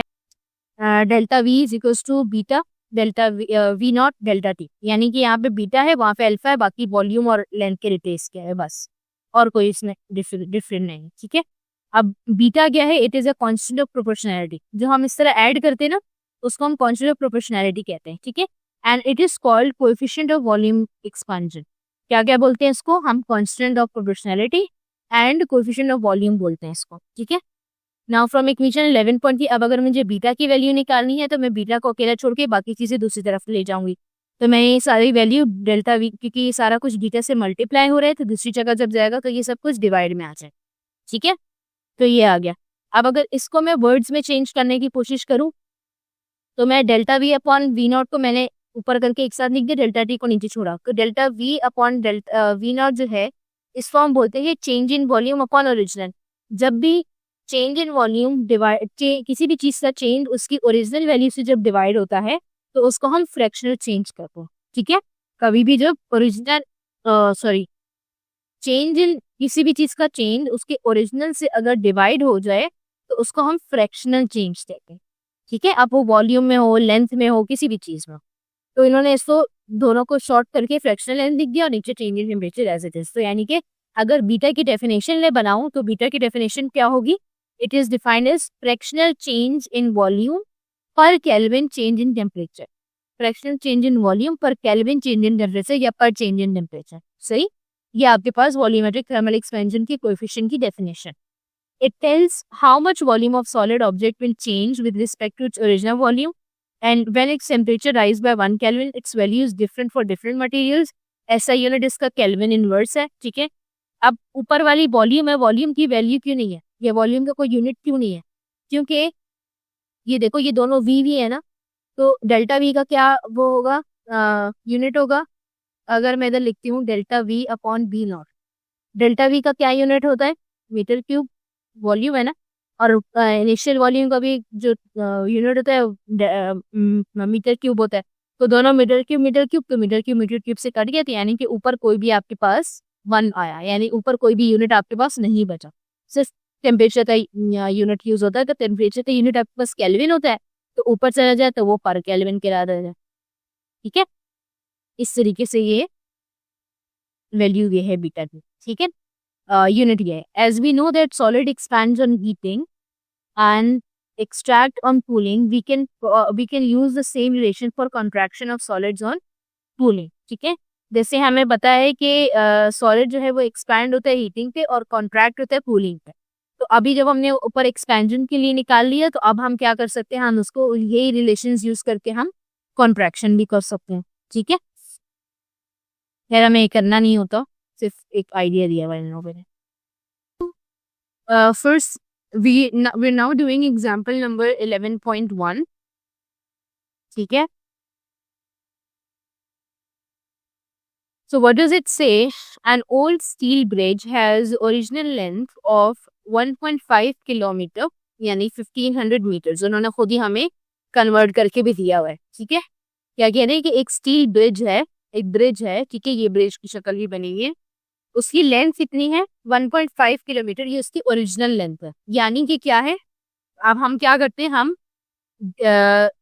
न्यूमेरिकल पढ़ते पढ़ते हम क्या बनाते हैं? डेटा बनाते हैं अपना। ठीक है, तो ये आपके पास जो है वो क्या है? ओरिजिनल लेंथ कितनी है आपके पास? 1.5 किलोमीटर। अब ओरिजिनल लेंथ का क्या मतलब होता है? L nought, right, initial length या एल नॉट। ठीक है, अच्छा, फिर उसके बाद the average daily temperature change की बात हो रही है। In this region is 15 degree. इसका मतलब ये क्या है? ये चीज जो है वो मेरे पास डेल्टा टी बोल रहे हैं। ठीक है, steel has a coefficient of linear expansion 12 × 10⁻⁻⁶ पर केल्विन। ये क्या है? कोएफिशिएंट है। यानी कि ये आपके पास लीनियर कोएफिशिएंट का क्या होता है, alpha. How much will the bridge length change due to this daily temperature swing. तो इस टेम्परेचर स्विंग से, यानी जो टेम्परेचर का जो चेंज आ रहा है उसकी वजह से उसकी लेंथ में कितना चेंज आएगा, यानी आपको क्या निकालना है, डेल्टा एल निकालना है। Simple as that. आपके पास एल नॉट है, डेल्टा टी है, अल्फा है, आप एल नॉट निकाल लो। एल नॉट को क्या आपके पास देखो यहाँ पे आपने एल नॉट लिखा, अल्फा की वैल्यू लिख दी, आपने टेम्परेचर लिख दिया और आपने डेल्टा एल निकालना है। अब मैंने आपको ये बात बताई थी कि जब हमारे पास हम चेंज की बात करते हैं तो चेंज इन टेम्परेचर में डिग्री सेंटीग्रेड और केल्विन बराबर होते हैं। नॉर्मली वो बराबर नहीं होते, लेकिन जब चेंज की बात हो रही है, जब ये डेल्टा आ जाए तो ये दोनों बिल्कुल बराबर होते हैं। ठीक है, नाउ सॉल्यूशन क्या है कि आपके पास, आपने पहले लिख दिया formula, delta L is equal to alpha L nought delta T. अब आप क्या करोगे, आपने सिंपल वैल्यूज पुट करनी है और आपके पास आंसर आ जाएगा, एज सिंपल एज दैट। आपने अल्फा की वैल्यू पुट की, आपने एल नॉट की वैल्यू पुट की, आपने जो है वो डेल्टा एल की। अच्छा, एल नॉट की वैल्यू में मीटर्स में लेती है क्योंकि ज्यादातर हम लेंथ किस में लेते हैं, मीटर में ही लेते हैं। ठीक है, किलोमीटर में अगर होती है, मुझे उसको कन्वर्ट करना होता है मीटर में, अनलेस एंड अनटिल उन्होंने मुझे क्वेश्चन में ये ना कहा कि मुझे आंसर किलोमीटर में चाहिए। अगर उन्होंने मुझसे आंसर किलोमीटर में मांगा तो फिर मैं इसको कन्वर्ट ना करती। ठीक है, तो अब 1500 मीटर्स का लेंथ हो गई ओरिजिनल, और 15 के जो है वो 15 केल्विन का डेल्टा टी हो गया। आपने तीनों को मल्टीप्लाई किया, आपके पास 0.27 मीटर्स आंसर आया डेल्टा एल का, यानी चेंज इन लेंथ का। सिंपल, इस तरह के आपके पास न्यूमेरिकल्स आते हैं। ठीक है, अच्छा अब एक एक्सपेरिमेंट देख लेते हैं, experimental demonstration of thermal expansion of solids. अब हम लोग एक एक्सपेरिमेंटली इसको चीज को देखते हैं ताकि हम इसको और ज्यादा अच्छे से समझ सकें। A metal bolt snap bounded by a heated metal rod as shown in the figure. ठीक है, आपके पास एक मेटल बोल्ट स्नैप है, ये मेटल बोल्ट है। ठीक है, इसके अंदर ये मेटल रॉड लगी हुई है, सही, जो कि हीटेड है, इसको हीट करते हैं। ये दोनों देखो बंसन बर्नर, ये आग लगी है, ये भी आग है, ये भी आग। ठीक है, अब हुआ क्या, अपैरेटस ने क्या क्या चीजें आपको चाहिए, मेटल रॉड चाहिए, स्टील का बना हुआ है, मेटल बोल्ट चाहिए, मेटल नट चाहिए, ब्रास से एल्यूमिनियम का बंसन बर्नर यानी ये जो आग लगे हुए हैं ये आपको चाहिए, स्टैंड एंड क्लैम्प्स, फिर आपको स्टैंड एक चाहिए और क्लैम्प जिससे आप इसको होल्ड कर सको। ठीक है, ये नॉर्मल लैब का मटेरियल होता है। फिर प्रोसीजर क्या है कि आपने place the metal rod horizontally with the bolt tightly fastened to it. आपने मेटल रॉड को रखा हॉरिजॉन्टली और बोल्ट दोनों तरफ से नट्स और बोल्ट जो है वो लगा के इसको टाइट कर दिया कि ये रॉड जो है वो गिरे ना। फिर आपने क्या किया, gradually heat the rod using the heat source. आपने हीट को रॉड को हीट करना शुरू किया हीट सोर्स से, जो कि आपके पास बंसन बर्नर्स हैं। As the rod heats up it will expand due to thermal expansion. The expansion will cause the rod to exert pressure on the bolt. अब एक्सपैंड होने की वजह से क्या होगा कि वो जो रॉड है वो बोल्ट के ऊपर प्रेशर डालेगा। यानी कि अगर फर्ज करो ये बोल्ट यहाँ पे लगा हुआ है और फिक्स है, अब जब ये हीट आपने दी तो हीट से तो मेटल एक्सपैंड होगा। जब वो एक्सपैंड होने लगा, अब देखो इस तरफ हीट है ना, ये वाले कॉर्नर पे, उस जगह पे नहीं है, तो यानी वो एक्सपैंड यहाँ से करेगा। तो जब यहाँ से करेगा, इस जगह पे समझो आपने बोल्ट लगाया हुआ है तो वो बोल्ट पुश हो जाएगा, है ना। ये अगर ये स्टील बढ़ेगा तो ये बोल्ट भी पुश होगा, उसके ऊपर प्रेशर लगेगा। फिर प्रेशर लगने की वजह से क्या होगा, if the pressure exceeds the bolt strength, अगर प्रेशर इतना बढ़ गया है कि बोल्ट जो लगा हुआ है उसकी स्ट्रेंथ कम पड़ जाए, इट स्नैप्स, तो वो टूट जाता है, एकदम से खुल जाता है। This experiment shows that we should consider thermal expansion in engineering application to prevent damage in structures. ठीक है, देखो इन्होंने ये मेटल रॉड लगाया, यहाँ पे एक बोल्ट फिक्स कर दिया। बोल्ट हर जगह हम लगाते हैं, आपके इंजिन में बहुत जगह आपके बोल्ट्स लगे होते हैं। ठीक है, लड़कों को ज्यादा अच्छे से पता होगा। तो ये बोल्ट, अगर ये इस तरह का कोई मटेरियल है जिसके ऊपर इसके आसपास कोई हीटिंग सोर्स है, तो ये मुझे अब पता होगा, मुझे फिजिक्स ने बताया कि अगर कोई मेटल आपके पास रखा है वो हीट हो रहा हो तो वो थर्मली एक्सपैंड करता है। थर्मली एक्सपैंड करेगा यानी कि अगर वो किसी जगह पे फिक्स है, किसी स्पेसिफिक साइज का है, तो वो साइज उसका बढ़ सकता है हीट की वजह से, राइट। तो इस वजह से मुझे पता चलता है कि मैंने अपने क्या कहते हैं अपनी इंजीनियरिंग की शॉप में, यानी अपने इंजिन वगैरह में, अपनी बिल्डिंग्स में, मैंने इन बोल्ट्स का खास ख्याल रखना है कि इनकी आसपास कोई हीटिंग सोर्स ना हो ऐसा। ठीक है, तो इससे मुझे ये पता चलता है। फिर एक और डी पार्ट में क्या आपको बता रहे हैं, डी पार्ट में बता रहे हैं relationship between coefficient of linear and volumetric expansion. अब लीनियर और वॉल्यूमेट्रिक एक्सपेंशन के बीच में रिलेशनशिप क्या है, the coefficient of linear expansion and volume expansion rated by beta is equal to 3 alpha. ठीक है, अब ये क्या है और किस तरीके से डिराइव हुआ है, तो इसमें आप लोगों को मेरे ख्याल में डेरिवेशन नहीं बताई, तो मैं भी नहीं बताऊंगी राइट, कि हम क्यों एक्स्ट्रा काम करें जो उन्होंने हमें नहीं बताया। तो अब यहाँ पे एक चीज़ ये है कि आप लोग जो है वो बस ये याद रखें कि beta is equal to 3 alpha होता है। ठीक है, एक बीटा 3 अल्फा के बराबर। बीटा क्या है, वॉल्यूमेट्रिक एक्सपेंशन का कौन कोएफिशिएंट है, और डी अल्फा क्या है, वो लीनियर एक्सपेंशन का कोएफिशिएंट है। ठीक है, तो इसका मतलब दोनों आपस में कनेक्टेड है, तो दोनों का आपस में रिलेशनशिप है। क्लियर हो गई ये वाली बात?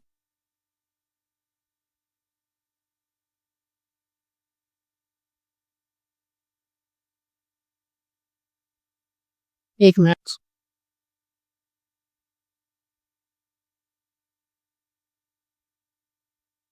अच्छा, now let's do another example.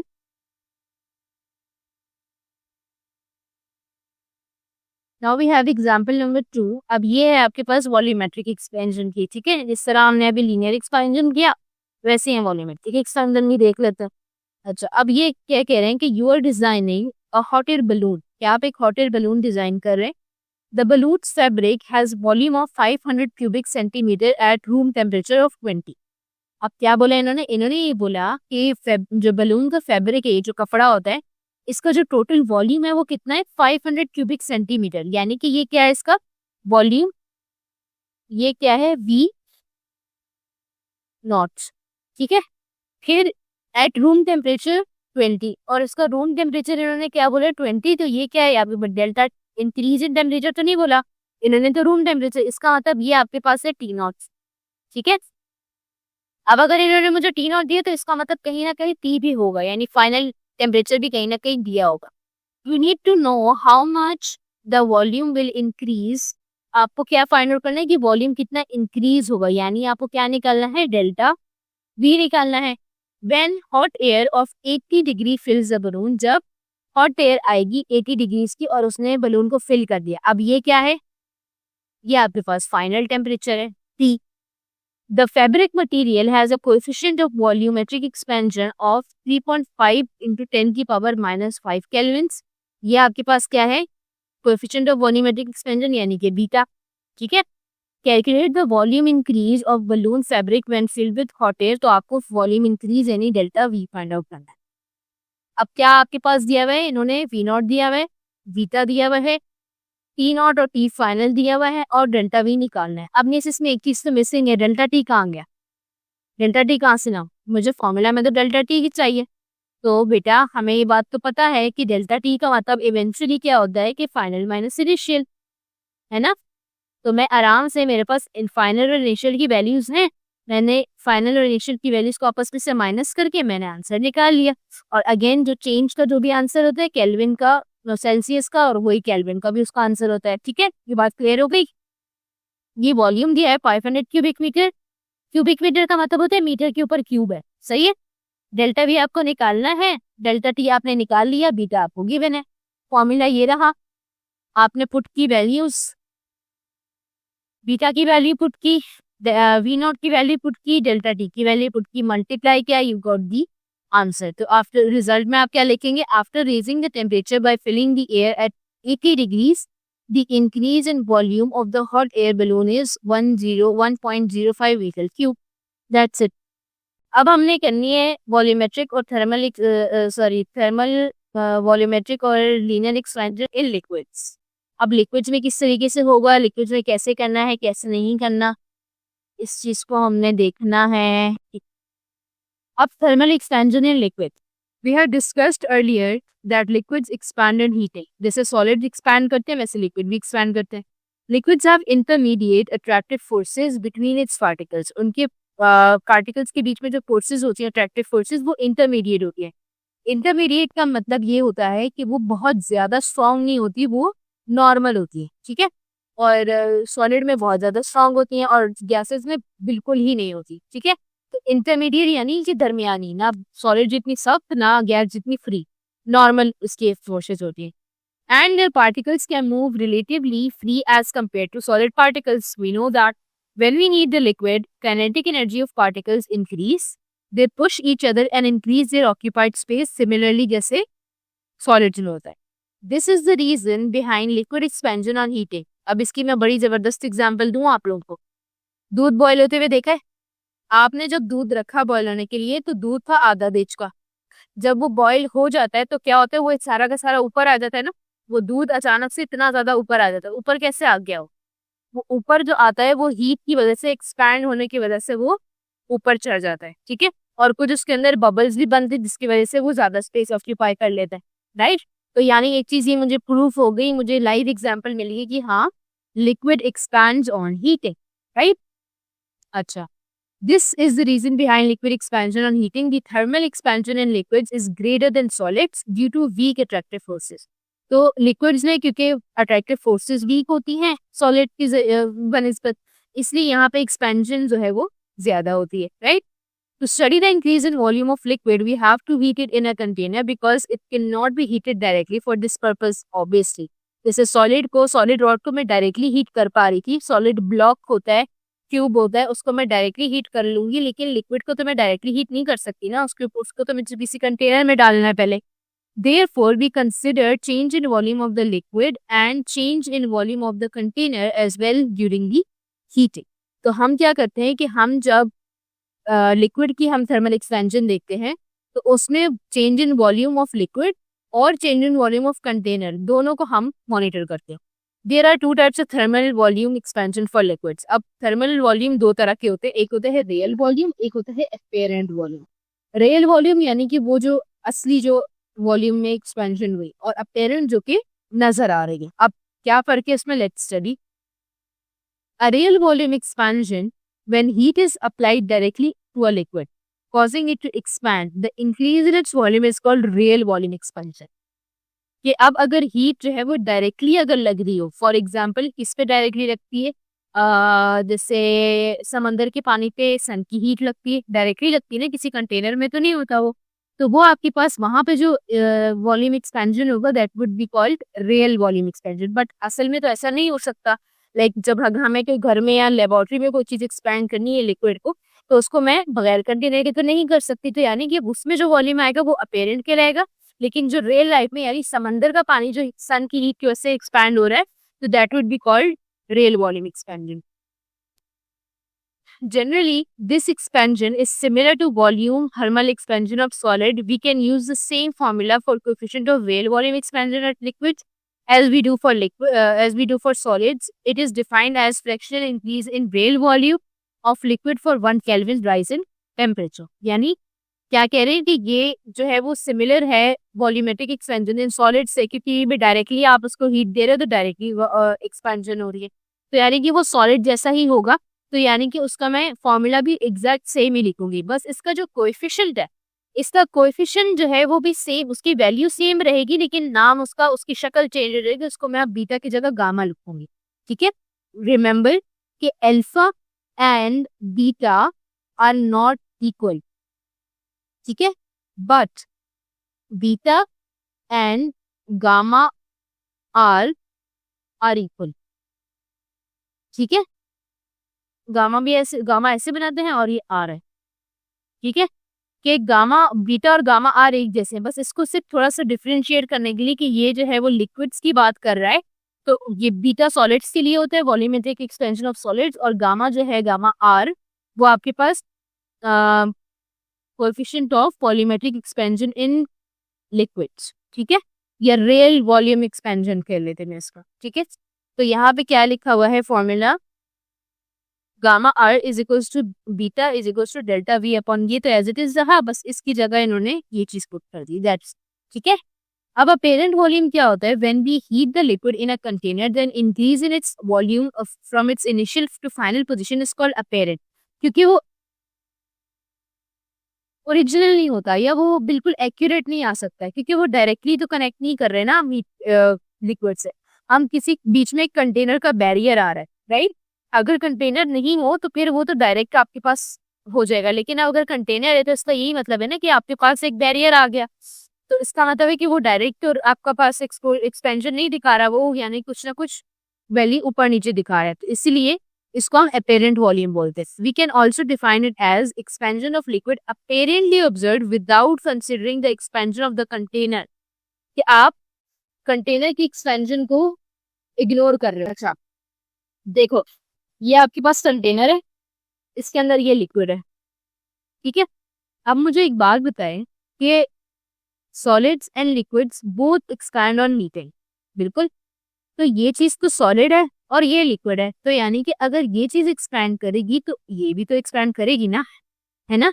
तो यानी कि अगर मैंने इसके नीचे हीट लगा दी तो सॉलिड कंटेनर भी एक्सपैंड कर रहा होगा और वॉल्यूम भी एक्सपैंड कर रहा होगा। तो मैं क्या करती हूँ, इसकी एक्सपेंशन, ये जो सॉलिड है, क्योंकि ये इसकी फोर्सेस बहुत टाइट होती है तो इसकी एक्सपेंशन बहुत कम होती है। ऐसा तो नहीं है कि आपने दूध की देच की रखी हुई है तो वो दूध के साथ साथ देच का भी इतना बड़ा हो गया, ऐसा होता है क्या? बिल्कुल भी नहीं, क्योंकि वो इतनी कम उसकी होती है, यानी समझो कि वो ज्यादा से ज्यादा भी इतना एक्सपैंड हुआ होगा, ये बस इतना, ठीक है।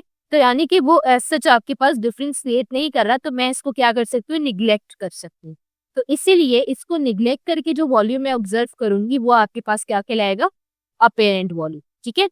The coefficient of apparent expansion of liquid is, अब अगर अपेरेंट एक्सपेंशन ऑफ लिक्विड की मैं बात करूंगी तो वही चीज है, बस गामा के साथ ए लगा दिया। ऊपर रेल एक्सपेंशन था तो आर लगा दिया, नीचे अपेरेंट है तो मैंने ए लगा दिया, दैट्स इट, ठीक है। बाकी फॉर्मूला एज इट इज आ गया, ठीक है।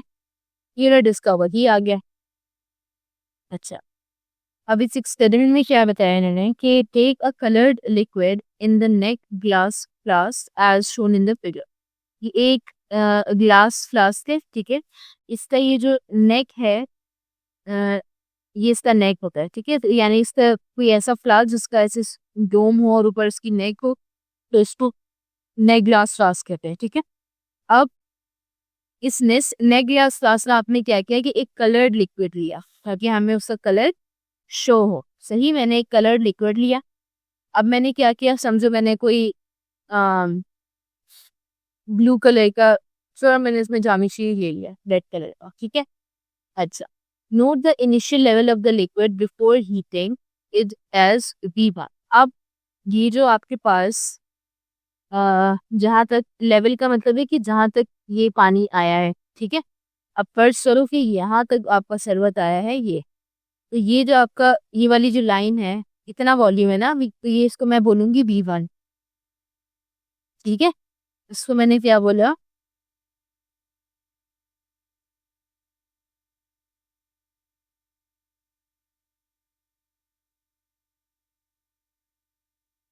ये मैंने बोल दिया कि ये जो है ये V1 है मेरे पास, ठीक है, क्योंकि ये ओरिजिनल है। V1 या इसको मैं V0 भी बोल सकती थी, ये एक ही बात है। Now start heating the flask from its bottom.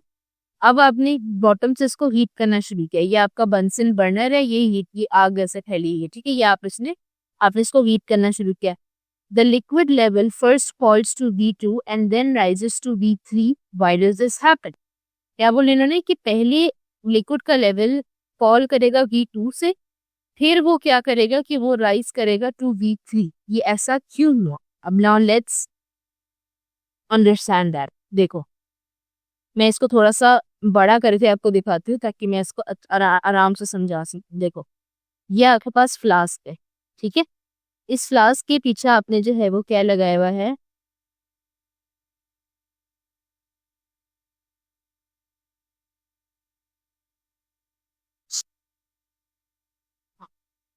ये आपके पास फ्लास्क है, ठीक है। ये फ्लास्क की जो है ना वो आपने इसके अंदर वाटर डाला, कलर्ड वाटर डाला, और उसका जो है वो उसका जो वो है वॉल्यूम है वो पहुंच गया कहाँ तक, वॉल्यूम इसका पहुंच गया पहले इसका वॉल्यूम जो आया वो V1 था, ठीक है।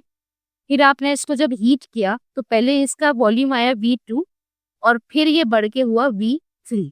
अब ये जो पाइप है इसको हम बाद में देखते हैं, इसको अभी आप लोग क्या करें, इग्नोर करें। इन्होंने थोड़ी एक आसानी के लिए इन्होंने शो किया है, लेकिन I will explain this to you later, अभी नहीं। अब क्या हुआ कि अब जब इस फ्लास्क को नीचे से हीट किया तो अब मुझे एक बात बताएं, इट हैज अ फ्लास्क और अंदर वाटर है, ठीक है।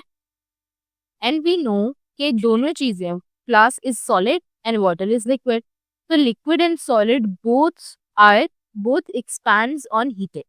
सही है, दोनों चीजें क्या होती है, हीट करने से एक्सपैंड होती है ना। अब बज़ाहिर तो ये होना चाहिए था, अगर मेरी चीज ध्यान में नहीं थी, कि मैंने इसको हीट किया तो वाटर का लेवल जो है वो राइज करके यहाँ तक पहुंच जाता, ठीक है। लेकिन हुआ क्या कि वाटर का लेवल जो है वो पहले थोड़ा सा नीचे गिरा। पहले वाटर का लेवल यहाँ तक आया, पहले इतना हुआ, इसको इन्होंने V2 बोला, और फिर वाटर का लेवल यहाँ तक आया, इसको उन्होंने V बोल दिया। अब ये क्या चक्कर है, ये क्या हुआ, ये कम होकर ज्यादा क्यों हुआ, ये समझ में नहीं आ रही। अब इसकी मैं आप लोगों को देती हूँ एग्जाम्पल।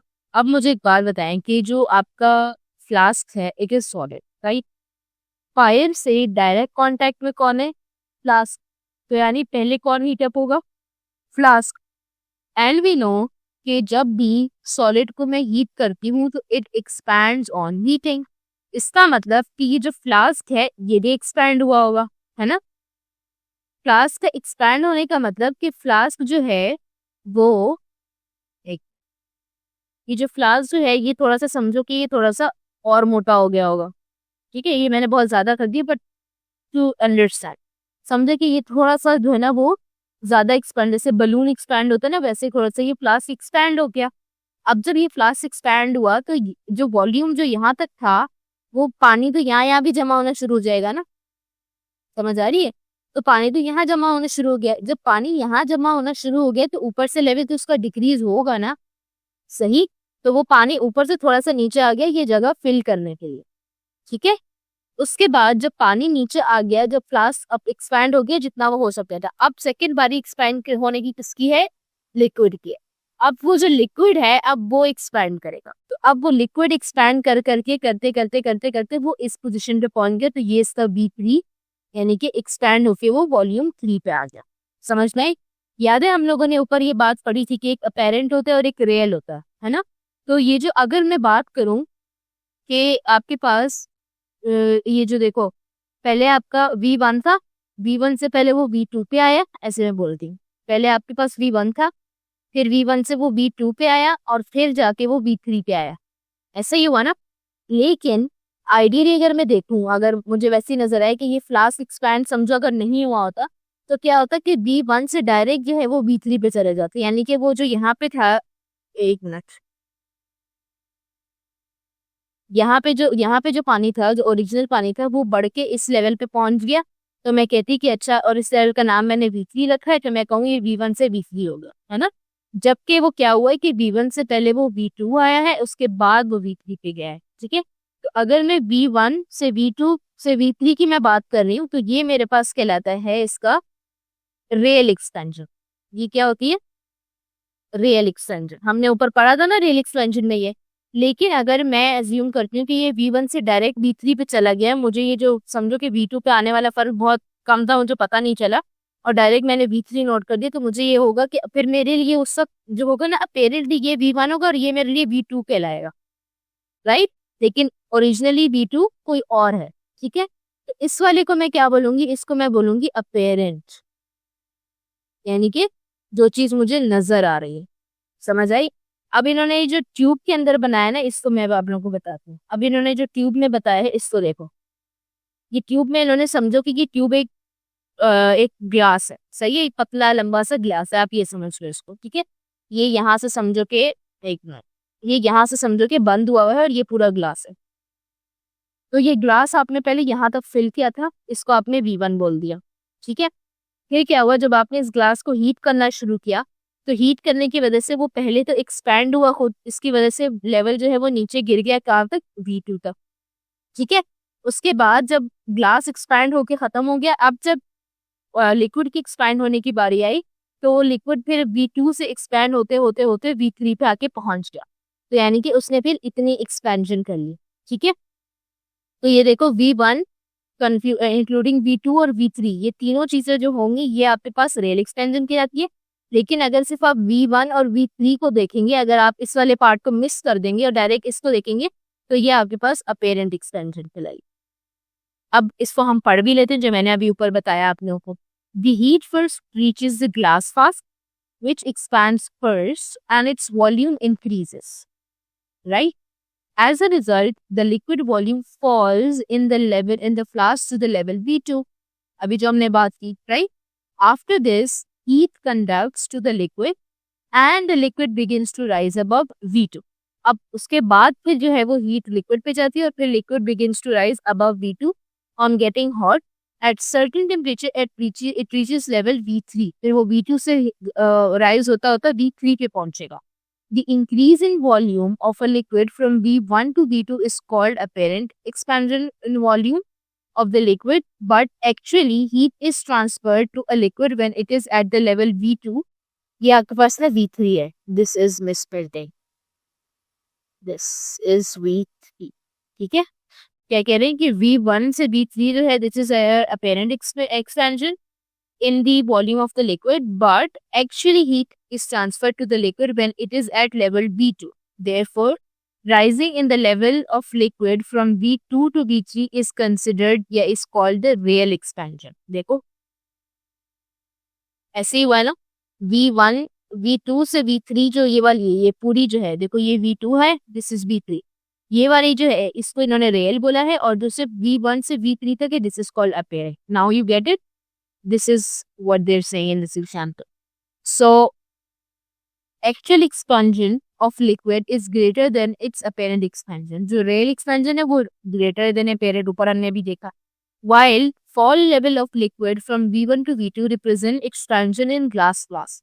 तो ये जो फॉल लेवल है कि वो V1 से V2 हुआ, वो असल में वॉल्यूम कम नहीं हुआ, वो असल में ग्लास एक्सपांड हुआ है. ठीक है, hence real expansion of liquid is equal to apparent expansion of liquid plus expansion of flask. तो रियल एक्सपेंशन V2 V3 हुई है, apparent expansion V1 to V3 हुई है, प्लस जो एक्सपेंशन इन फ्लास्क वो कब हुई थी, V1 से V2 तक. ठीक है, इस तरीके से मेरे पास एक इक्वेशन बन गई.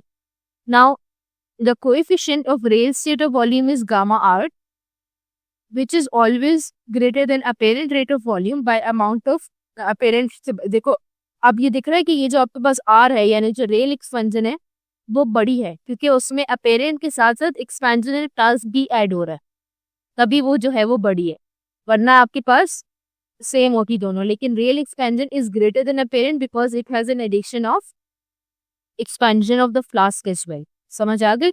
अब इन्होंने सिंपल रियल की जगह इन्होंने गामा आर लिखा है, इज इक्वल्स टू अपेरेंट की जगह गामा ए लिखा है, plus expansion of the flask को इन्होंने गामा जी करके लिखा है. ठीक है, यानी rate of volume of expansion of the container को गामा जी करके लिखा है. ठीक है, it should be noted that different liquids have different coefficient of volume expansion. सब मतलब कि डिफरेंट होते हैं, यानी कि इनकी वैल्यूज डिफरेंट होती है, सिंबल्स यही हो. ठीक है, एक ये सिंपल सी चीज थी जो हमें बड़ी मुश्किल लग रही थी, but it was very easy. अब यहाँ पे देखो हम एक एक्सपेरिमेंट देख रहे थे, सिंपल वॉल्यूमेट्रिक एक्सपेंशन वाला है in laboratory, but this is volumetric expansion of liquid. कोई लिक्विड होगा इसके अंदर. ठीक है, अब मुझे कैसे पता चला वो मैं आपको बाद में बताऊँ. A laboratory flask is filled with 250 ml of glycerine. ठीक है, कितना वॉल्यूम बताया है, 250 ml. What is that, this is V not right of glycerine. Glycerine is a liquid, so इसका मतलब ये वॉल्यूमेट्रिक एक्सपेंशन हुई है लिक्विड. Simple right. अच्छा, एट टेम्परेचर 20, इसका T नॉट कितना है, 20 डिग्रीज. ठीक है, अच्छा, this will be change from ml two litres, ये याद रखिएगा. ठीक है, अच्छा, और मे बी आंसर अगर ml में ही चाहिए तो ठीक है, विल नॉट चेंज. ओके, फिर आपके पास calculate the volume of glycerine at 70 degrees, यानी कि अब टेम्परेचर इसका बढ़ के फाइनल टेम्परेचर T हो गया है 70, and the coefficient of volumetric thermal expansion of glycerine is 500 into 10 की पावर -6. और दिस, ये आपके पास क्या चीज होगी, ये आपके पास गामा की वैल्यू आ गई. ठीक है, अच्छा, अब वॉल्यूम जो है वो 250 ml है, इसको हम 250 इंटू 10 की पावर -3 मीटर क्यूब भी लिख सकते थे. ठीक है। अच्छा, अब ना हमारे पास लेट मी, अच्छा metre cube and litre are same, पहले तो ये बात, metre cube and litre are same. अच्छा, दूसरी बात ये कि आपके पास ये जो सिनेरियो है इसमें क्या है, इसमें अगर ऐसा होता कि दोनों वॉल्यूम मेरे पास गिवन होते, इस वाले जो आपके पास इस तरह का न्यूमेरिकल है उसमें दो वॉल्यूम है, या तो वी नॉट है या डेल्टा बी है, ऐसे ही है। अब अगर ऐसा होता कि आपके पास ये दोनों वैल्यूज जो है, इन दोनों वॉल्यूम की वैल्यू जो है वो पता होती, ठीक है, और एक की वैल्यू जो है वो आपको दी हुई होती एमएल्स में, और एक की वैल्यू आपको दी होती मीटर क्यूब में। अब आपको क्या करना था, अब आपको दोनों को सेम पेस पे लेके आना है, तो यानी कि आपको किसी दोनों में से किसी एक को चेंज करना होता है, या तो एमएल वाले को आप मीटर क्यूब में चेंज कर दें या मीटर क्यूब को एमएल में, ताकि दोनों वॉल्यूम्स मेरे पास सेम हो जाए, एक ही यूनिट पे आ जाए, ठीक है, ताकि मेरे पास दोनों वॉल्यूम एक ही यूनिट पे आ जाए।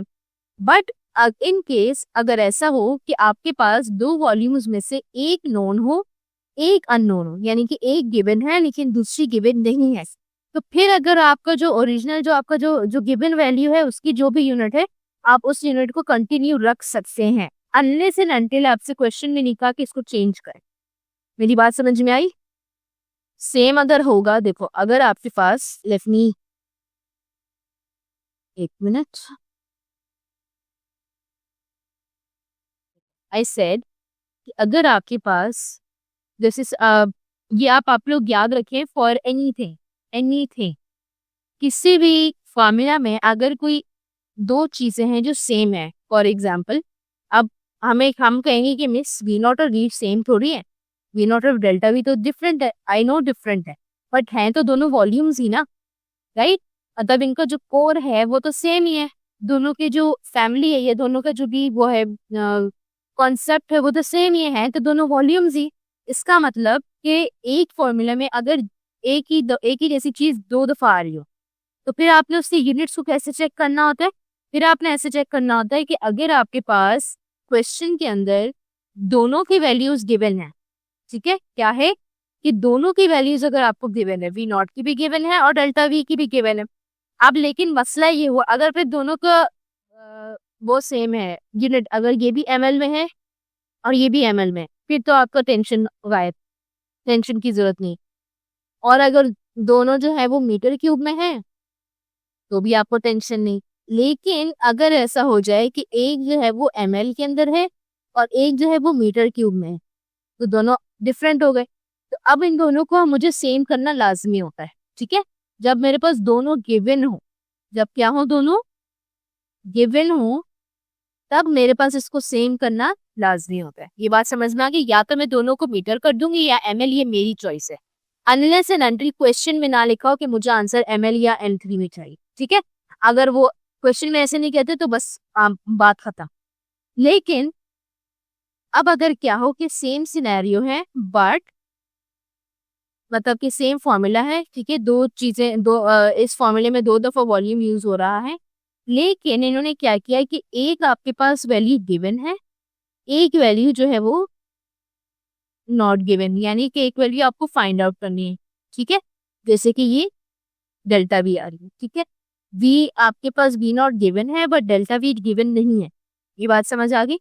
तो अब जो गिवन वैल्यू का यूनिट है, फर्ज करते हैं एमएल जैसे इसका यूनिट है, तो मैं सेकेंड जो वॉल्यूम है उसका भी सेम यूनिट ही रख सकती हूँ, इट्स ऑन मी, मेरी मर्जी कि मैं इसको चेंज करूँ, मेरी मर्जी मैं इसको चेंज ना करूँ। समझ आ रही बात? देखो इसी तरह इन्होंने यहाँ पे ये एमएल में दिया हुआ था ना, इन्होंने इसको मीटर क्यूब में कन्वर्ट तो किया, लेकिन इन्होंने आंसर में एम3 मतलब कन्वर्ट करने की वजह से जो दूसरा वॉल्यूम है वो भी उसी कन्वर्जन वाले आंसर में आएगा, एम3 में ही आएगा, लेकिन आप उसको एमएल में भी लिख सकते हो। इन्होंने इसलिए दो आंसर लिखे हैं कि आप उसको अगर चाहें एमएल में ही रहने दें, आपको कन्वर्जन करने की भी जरूरत नहीं, ठीक है, तो हम क्यों अपने लिए काम मुश्किल करें, हम कन्वर्ट नहीं करेंगे, हम इसी 2250 एमएल को लेके आगे चलेंगे। समझ आ गई बात? अच्छा,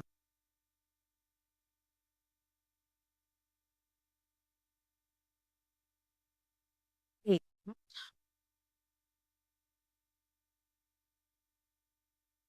अब मैं क्या करती हूँ, अब मैं जरा इसको सॉल्व करना शुरू करती हूँ। तो अब मेरे पास ओरिजिनल वॉल्यूम जो है दैट इज 250 ml, मैं इसको भूल जाती हूँ, ठीक है। And the coefficient of real expansion gamma R is 500। और आप अच्छा, ये क्योंकि एक्सपेरिमेंट है ना, तो यहाँ पे हम अपेरेंट नहीं लिखते जब तक हमें गिवन नहीं हो। यूजुअली हम रेल ही लिखते हैं, गामा आर ही लिखते हैं, क्योंकि रेल लाइफ में तो ऐसे ही होता है ना। लेकिन अगर ऊपर कभी लिखा हो कि नहीं अपेरेंट है, तो फिर आप ए लिख दो, और फर्क कोई भी नहीं है, वैल्यू आपको दी होती है। फिर आपने उसकी वैल्यू लिख दी। फिर चेंज इन टेम्परेचर आपके पास टी नॉट और टी गिवन था ना, तो आपने सिंपल क्या किया, टी माइनस टी नॉट कर दिया, फाइनल माइनस इनिशियल कर दिया, आपके पास आ गया 50 सेल्सियस। और चेंज के अंदर केल्विन और सेल्सियस सेम ही होते हैं, तो ये बात भी हमने बताई हुई है। अब सॉल्यूशन में आया कि फॉर्मूला क्या है आपके पास, delta V is equals to omega R V not delta T. ये था वॉल्यूमेट्रिक एक्सपेंशन का लिक्विड्स, राइट। अब मैंने वैल्यूज पुट करना शुरू कर दी। गामा आर की वैल्यू ये रही।